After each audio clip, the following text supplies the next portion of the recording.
On va en parler ce soir en débattant de plusieurs aspects sur lesquels je vais revenir dans un instant, pour ne pas être trop long. La deuxième chose, c'est que lorsqu'on va à la justice du côté des avocats, personne n'est jamais content.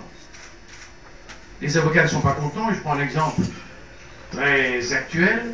Les avocats, depuis des années, le barreau existe, c'est vrai, non pas depuis un millénaire, mais le barreau dans sa structure actuelle, à Paris, depuis un peu plus de 700 ans, ce qui est pas mal. Mais d'une manière plus récente, on peut dire que dans les 50 dernières années, les avocats se plaignent toujours des juges d'instruction. On parle de les supprimer, les avocats crient encore plus fort.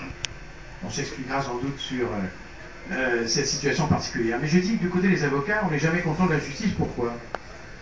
Lorsque un plaideur fait appel à un avocat pour un procès, s'il est demandeur à son procès et qu'il gagne son procès, c'est donc qu'il avait raison et il a été obligé de recourir à la justice inutilement puisqu'il avait raison.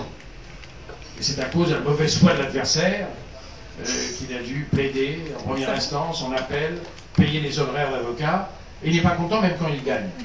Alors vous pensez que quand le plaideur perd son procès, même si l'avocat s'est donné du mal, il est encore plus furieux puisqu'il n'aurait jamais dû le perdre, c'est généralement la faute de l'avocat. Donc la justice ne peut pas donner satisfaction. Et je parle de manière globale, justice civile et pénale confondue. Lorsqu'on parle de justice pénale, c'est encore plus difficile.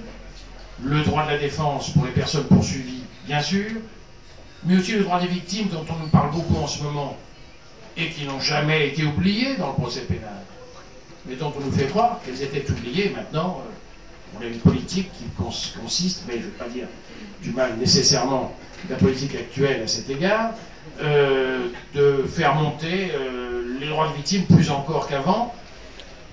Et on voit les victimes vouloir remplacer l'opinion de la justice lorsque, par exemple, je fais référence ici à l'affaire de l'épouvantable incendie causé par la mise à feu volontaire de boîtes aux lettres dans un hall d'immeuble qui a entraîné, je crois, une dizaine ou une quinzaine de morts, peut-être 18, par ces jeunes filles inconscientes qui ne voulaient pas tuer ces personnes, mais qui voulaient mettre le feu à ces boîtes aux lettres et qui ont, par les fumées, les dégagements et l'incendie, causé ces morts épouvantables.